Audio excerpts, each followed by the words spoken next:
किस प्रकार की भाषा का इस्तेमाल कर रहे हैं मोदी जी, ये उचित लगता है? सोनिया जी के लिए बोल रही हैं भाग गई, ये भाषा आप अपने विपक्ष के लिए बोलते हैं? महिलाओं के लिए ऐसी भाषा? पहले सोचा था कि आपसे गलती से हो गया, एक बार बोले 50 करोड़ की गर्लफ्रेंड, कांग्रेस की विधवा, जर्सी गाय। बहुत ही संक्षिप्त कि त्वरित सूचना के आधार पर आप सब आए, आपका बहुत बहुत धन्यवाद। कोसी की इस धरती पर जो मेरी जन्मभूमि भी है, अभी जब आपसे मुखातिब हूँ तो सहरसा में जहाँ हमारा प्रधान कार्यालय है कांग्रेस ऑफिस में, आप देख सकते हैं कि तमाम दलों के महागठबंधन के नेता हमारे साथ हैं। और कुछ चीज़ें आपके मध्य रखूँगा, फिर आप स्वतंत्र हैं कि आप कोई भी सवाल पूछ सकते हैं। देखिए, ये चुनाव, मैं मधेपुरा सुपौल की भी बात करूं तो ये चुनाव मूलतः जन सरोकार के मुद्दे पर हो रहा है।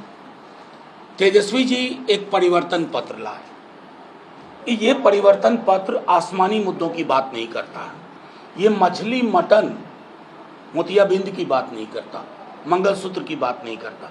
ये बात करता है कि 1 करोड़ रोजगार 15 अगस्त से, यानी कि आज़ादी बेरोजगारी से इसी 15 अगस्त से 1 लाख रुपए प्रति वर्ष हमारी उन गरीब महिलाओं को, उनको उनके सबलीकरण के लिए। अग्निवीर योजना, जिस 4 वर्ष में की सेवा आप उनको रिटायर कर देते हैं बिना सुविधा, बिना पेंशन के। हम सार्वजनिक क्षेत्र में निजीकरण को बंद करेंगे, ये परिवर्तन पत्र है। भूमिहीन को भूमि दी जाएगी। और साथ ही साथ सबसे महत्वपूर्ण सवाल ये है कि इस देश को संविधान से चलना है। संविधान महज एक किताब नहीं, आप देख रहे हैं बाबा साहब की तस्वीर है। ये बाबा साहब ने जब संविधान दिया ना, तो इन्होंने कहा कि ये देश इन्हीं रवायतों से चलेगा, इन्हीं प्रावधानों से चलेगा।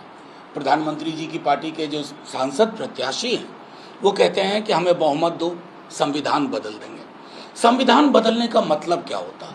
संविधान बदलने का मतलब आईन बदलना, आपका मुस्तकबिल बदलना, आपका भविष्य बदलना। और सबसे बड़ी चीज है कि जो आरक्षण का प्रावधान है, संवैधानिक प्रावधान है, उसको खत्म करना। उसके बड़े तौर तरीके मोदी जी को पता है, हमारे प्रधानमंत्री जी को, जो मछली मटन के विशेषज्ञ हो गए हैं, उनको पता है कि नौकरियां ही नहीं होगी तो आरक्षण किस बात का। उन्होंने नौकरियों को खत्म करने की एक सिलसिला शुरू कर दिया। तो 24 वचन आपके समक्ष, बिहार की जनता के समक्ष, जो कि कांग्रेस की घोषणा पत्र से मिलता जुलता है और उसी तरह की आत्मा इसकी भी है, हम इसको लेकर के आए। अब बौखलाहट है, बौखलाहट में कोई कुछ भी बोल रहा है। प्रधानमंत्री जी अपने पद की गरिमा और कद की गरिमा भी भूल रहे हैं। एक तरफ महागठबंधन जन सरोकार के मुद्दों की बात कर रहा है, हमारी आपकी थाली की बात कर रहा है। दुनिया में कहीं भी चुनाव मंदिर, मस्जिद, गिरजा, गुरुद्वारा की भव्यता और साइज पे नहीं होता है। मंदिर में खड़े व्यक्ति को भी भूख लगती है। मंदिर में प्रार्थना के लिए जुड़े हुए हाथ, उसके परिवार को भी नौकरी चाहिए। मंदिर में खड़ा व्यक्ति, उसके परिवार को, उनकी महिलाओं को भी आर्थिक सबलीकरण चाहिए। क्या एक परिवार के लिए 1400, 1500, 1300, 1200 का सिलेंडर खरीद पाना संभव है? तो 500 रुपये प्रति सिलेंडर का प्रावधान हमने किया। और हमने ये भी तय किया कि हमारी सरकार बनते ही हम तमाम वैसी नीतियां लागू करेंगे जिसको इस सरकार ने छोड़ दिया, जैसे रेलवे की भर्ती, किसी को कुछ नहीं पता। और बीते 17 महीने जब तेजस्वी जी ने उप मुख्यमंत्री का दायित्व निभाया, मुझे बेहद खुशी हो रही है। आप कैमरे के साथ या कैमरे के बगैर कहीं भी जाइए और लोगों से पूछिए नौकरी मतलब, तो वो आपको कहेगा तेजस्वी। ये नौकरी मतलब तेजस्वी हो जाना इस बात का द्योतक है कि अब लोग अपनी थाली देखेंगे, अपना रोजगार देखेंगे, अपना पड़ोस देखेंगे, अपना सौहार्द देखेंगे। और नफरत और घृणा जिसका बीज बो बो करके प्रधानमंत्री जी सोचते हैं कि चुनाव जीत जाएंगे, उस नफरत की फसल का भी खात्मा सुनिश्चित करेंगे। महत्वपूर्ण यह है कि नफरत की फसल के बारे में लोगों को अंदाजा हो गया है।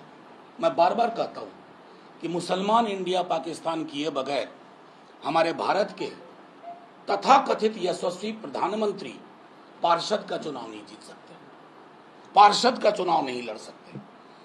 न जाने क्या हो जाता है उनको चुनाव के वक्त में। गरिमा विहीन भाषा, किसी के लिए कोई भी टिप्पणी। कल यूपीए के अध्यक्षा के लिए जिस तरह की टिप्पणी कर दी, ये तू तरह की जुबान नहीं चलती है भारत की राजनीति में। किसी और से नहीं तो अटल जी से सीख लो भाई, आप ही की पार्टी के थे। मैं ये नहीं कह रहा हूं नेहरू जी से सीखो। आप लालू जी पर अशोभनीय टिप्पणी करते हैं, राजस्थान में तेजस्वी यादव जी पे टिप्पणी करते हैं। तेजस्वी जी तो सबसे ज्यादा नौकरी की बात करते हैं, महिलाओं के आर्थिक न्याय की बात करते हैं, रोजगार की बात करते हैं, संविधान बचाने की और उसके लिए प्रतिबद्धता की बात करते हैं। लेकिन आपको क्या दिखता है? नवरात्रि के एक दिन पहले खाई गई मछली, मटन। अरे साहब, देश के प्रधानमंत्री हैं आप, अब बहुत बड़े पद पे हैं। नेहरू से लेकर के अटल जी, मनमोहन सिंह जी, इंदिरा जी, वीपी सिंह जी, देवेगौड़ा जी, लाल बहादुर शास्त्री जी और न राजीव जी और न जाने कितने लोग, उन्होंने कभी भी अपने पद की गरिमा एक चुनाव की एक सीट के लिए गिरवी नहीं रखा। तो आपसे भी आग्रह है प्रधानमंत्री जी, चुनाव आएंगे, चुनाव जाएंगे, कोई सरकार बनाएगा, कोई विपक्ष में बैठेगा, लेकिन नजीर ऐसी खींचिए ना कि लोग याद करें। आपको लोग तमाम उन चीजों के लिए याद करेंगे जिसके कारण भाषा ही गिरावट आई है। ये हमारे मधेपुरा की बात कहता हूं, पूरा में एक ऐसा कैंडिडेट दिया है बेदाग, जिसके बारे में कोई नहीं कह सकता किसने किसी जाति, समुदाय, व्यक्ति, समूह के लिए कभी ओछी टिप्पणी की हो, अशोभनीय टिप्पणी की हो। उस बेदाग उम्मीदवार से एक मधेपुरा सहरसा में एक उम्मीद जगी है और उस उम्मीद के पीछे एक भरोसा है जो तेजस्वी जी दे रहे हैं अपने कमिटमेंट से, जो महागठबंधन दे रहा है, मल्लिकार्जुन खड़गे जी दे रहे हैं, राहुल जी दे रहे हैं, हमारे कम्युनिस्ट पार्टी के डी राजा दे रहे हैं, सीताराम येचूरी दे रहे हैं, दीपांकर जी दे रहे हैं, एमएल के। ये सामूहिकता लोकतंत्र की खूबी है। ये जो अलग अलग जाति समुदाय के लोग हैं, ये हिंदुस्तान के लोकतंत्र की खूबी है। इस खूबी को बरकरार रखने में प्रधानमंत्री जी असफल साबित हुए हैं, लेकिन इस धरती से ये बयार उठेगी कि बदलाव होगा। और प्रधानमंत्री जी, आपसे एक खास तौर पर आग्रह है, जब आप कभी इस इलाके में आए, हालांकि आपका प्रोग्राम नहीं है, अगर आप आए तो लोगों को कहें कि आपने रोजगार के लिए क्या किया, बिहार को विशेष पैकेज के लिए क्या किया। बाकी मछली मटन की कहानी हम सुनते रहेंगे, ये अलग किस्म की धरती है, समाजवाद के बीज हैं यहाँ, यहाँ नफरत की फसल नहीं चलती है। और इसी शब्द के साथ मैं अपनी बात खत्म करता हूँ। आप स्वतंत्र हैं, सवाल पूछें। ठाकुर के कुआं पर बहुत विवाद हुआ था, इस बार क्या लगता है महागठबंधन की सरकार में ठाकुर किधर? देखिए, मैं उस विवाद को निरर्थक मानता हूँ। कहानी प्रेमचंद जी की थी, आप सब जानते हैं, प्रेमचंद ने लिखी ठाकुर का कुआं। उस कहानी से प्रेरणा पाकर के एक दलित चिंतक ओम प्रकाश वाल्मीकि जी ने सन 1986 में एक कविता लिखी। उस कविता पर देश के अलग अलग विश्वविद्यालयों में पीएचडी हुई है। मैंने उस कविता का पाठ करने से पूर्व कहा कि वैसी प्रवृत्तियां मेरे भी अंदर हैं, जिसको वर्चस्व के प्रतीक के रूप में इस्तेमाल किया गया। तो बस ये मामला वहीं तक है। सर, कल राहुल गांधी ने रायबरेली से अपना पर्चा भरा। पीएम मोदी समेत तमाम जो बीजेपी के लीडर्स हैं, राहुल गांधी के बारे में बोला, डरो मत, भागो मत। ये देखिए, मैं एक बहुत ही गरिमा विहीन भाषा का इस्तेमाल हो रहा है। रायबरेली कौन सी सीट है? उसी परिवार की सीट है जहां से इंदिरा जी लड़ती थी, एक पारंपरिक सीट मानी जाती है। और अगर राहुल जी ने वहां से, अव्वल तो देखिए लोगों को समझना होगा, कांग्रेस पार्टी के निर्णय सीईसी करती है, सीईसी ने उनको वहां रखा और अमेठी में एक बहुत उम्दा उम्मीदवार दिया। आप इंतजार करिए 4 जून का 440 वोल्ट का झटका लगेगा अमेठी में, और रायबरेली में तो लगना ही है। किसी भी व्यक्ति को ये तो आज़ादी होनी चाहिए ना। किस प्रकार की भाषा का इस्तेमाल कर रहे हैं मोदी जी, ये उचित लगता है? सोनिया जी के लिए बोल रही हैं भाग गई, ये भाषा आप अपने विपक्ष के लिए बोलते हैं। महिलाओं के लिए ऐसी भाषा। पहले सोचा था कि आपसे गलती से हो गया, एक बार बोले 50 करोड़ की गर्लफ्रेंड, कांग्रेस की विधवा, जर्सी गाय, और आपकी कोई थोड़ी आलोचना कर दे तो आप बैठ के गाली गिनने लगते हैं। 104 गाली हो गई, 105 गाली हो गई। कभी सोचा है? इसलिए मैं बार बार प्रधानमंत्री जी से कहता हूं, जब कभी दूसरों पर तबसरा कीजिए, सामने आईना रख लिया कीजिए। आईना नहीं रखते हैं पीएम। एक सर बिहार से प्रश्न है, नीतीश कुमार जहाँ भी जा रहे हैं, जो भी रैली कर रहे हैं, घूम घूम के कह रहे हैं कि जो नौकरी देने का वादा था वो हमारा था, हमने नौकरी दी है 5 लाख, और आने वाले 2025 से पहले, चुनाव से पहले हम 10 लाख नौकरी लोगों को देंगे। मैं आपसे एक बात साफ तौर पे कहता हूं, 17 बरस से माननीय सीएम थे, कभी मिली इतनी नौकरी? 17 महीने में क्या ऐसा बदलाव हुआ कि नौकरियों का अंबार लग गया? 17 महीने में एकमात्र वेरिएबल बदलाव हुआ कि तेजस्वी जी आए। आपको मैं बताऊं, अब मुख्यमंत्री जी ने खोला है। जब मुख्यमंत्री जी की पार्टी हमारे पास आई थी कि बीजेपी हमें तोड़ रही है, हमारे साथ आ जाइए, मेरे नेता की एकमात्र शर्त थी, गिव मी फ्री हैंड नौकरी के लिए।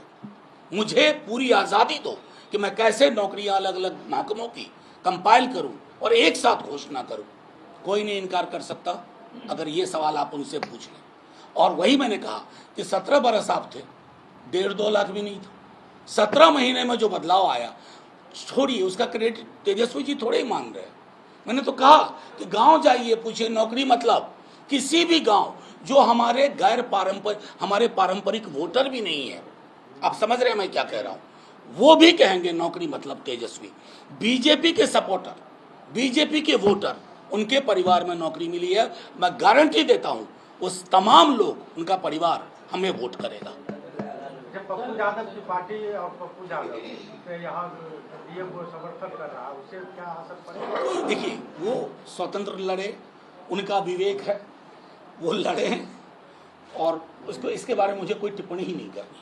डिप्टी सीएम सम्राट चौधरी ने कहा है कि वो 2025 विधानसभा चुनाव आने तक 10 लाख लोगों को सरकारी नौकरी देंगे। अगर अपने यहाँ नौकरी नहीं देंगे तो वोट मांगेंगे। नहीं, मैं कहता हूँ अपने यहाँ कहावत है मैथिली में, एक सूरदास घी दे छी तो कर ने ना बुझा। आप तो 20 बरस रहे हैं सत्ता में, कितनी नौकरी दी है। अब चूंकि नौकरी मतलब तेजस्वी हो गया है तो सब लोग परेशान हैं, तो पगड़ी वाले भी परेशान हैं। अच्छा, पितरा बिहार में पूरे घूमे हैं, कौन सा सीट लग रहा है कि राजद या गठबंधन? देखिए, मैं एक बात कहूँ ईमानदारी से, आप मेरा पास्ट भी देखिए, मैं कभी बरबोला पर नहीं करता। मेरे में वो अहंकार नहीं है कि मैं कहूँ अब की बार 400 पार, जबकि मामला 125-150 पर भी नहीं पहुँच रहा है। मैं सिर्फ ये कह सकता हूँ आपसे स्पष्ट रूप से कि जैसा तेजस्वी जी कहते हैं, आंकड़े चौंकाएंगे रिजल्ट, मैं उसमें एक शब्द जोड़ देता हूँ, आंकड़े चौंकाएंगे भी और बीजेपी को डराएंगे भी। अंत में एक सवाल है कि सहरसा से आप और हैं, और सहरसा विकास से 200 दूर है, बहुत सारी यहाँ की मांगे हैं, उसको लेकर क्या करेंगे अगर सरकार बनती है? देखिए, अगर आपने मेरे कुछ वीडियोस देखे होंगे पार्लियामेंट के, तो उस पर आपको लगेगा कि क्या, देखिए सबसे बड़ी चीज़ है कि सहरसा की कुछ लंबित मांगे हैं।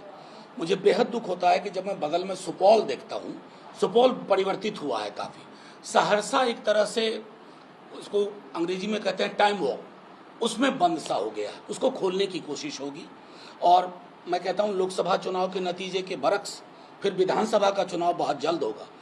हम इस पूरे एरिया के लिए एक विशेष बोर्ड बनाएंगे ताकि सहरसा मधेपुरा, ये जो पूरा यूनिट है, इसमें मक्का हमारे यहाँ होता है लेकिन वो मक्का बाहर जाता है, हम मक्के को लोकली अगर प्रोसेस कर पाएँ, उस तरह की चीज़ें, मछली को लेकर के हम लोगों की कुछ योजनाएं हैं जो आप कमिटमेंट के रूप में बहुत जल्द सामने देखेंगे। हम मखाना पार्टी तो लगातार कर रही है, ओवर ब्रिज में किनका पेच लगा हुआ ये आप भी जानते हैं, तो मैं ज़्यादा उस पर टिप्पणी नहीं करूँगा। बस इतना ही कहता हूँ, ये ओवर ब्रिज भी कमाल का है। जब मैं स्कूल का छात्र था, स्कूल का, तब से लेके आज तक ये इंतजार कर रहा है। जब मैं स्कूल में पढ़ता था, आज मैं 55 पार कर चुका हूँ।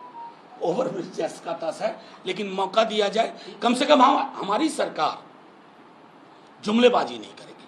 आपको स्मरण हो, प्रधानमंत्री जी 13 ईस्वी में 13 में कैंपेन शुरू हुआ 14 के लिए, तो कभी बाकी चीज़ नहीं बोलते थे। 2 करोड़ नौकरी प्रति वर्ष, तो दूध आए 20। प्रधानमंत्री जी 2 लाख का आंकड़ा नहीं दे सकते। 20 करोड़ तो बहुत बड़ी बात है। लेकिन आप देखिए प्रधानमंत्री जी एकदम चुप हो गए, वो फैक्ट्री सेटिंग बदल गई उनकी, आपराधिक चुप्पी हो गई है। फैक्ट्री सेटिंग क्या है? मौं से मछली, मौं से मटन, मौं से मंगलसूत्र, और हद कर दी, परसों बोल रहे हैं कि 2 भैंस में से 1 भैंस कांग्रेस ले जाएगी। अब प्रधानमंत्री जी को किसने बता दिया कि अकल से बड़ी भैंस होती है? अकल से बड़ी भैंस होगी तभी ना कहिएगा आप कि 2 भैंस में से 1 भैंस लेके चले जाएंगे। तो हम तो मानते हैं प्रधानमंत्री जी, वो मस्तिष्क की सिराएं जो है ना, जो आपकी जुबान, आपकी बात निर्धारित करती है, उन सिराओं में कहीं ना कहीं केमिकल लोचा हो गया है। थैंक यू, शुक्रिया।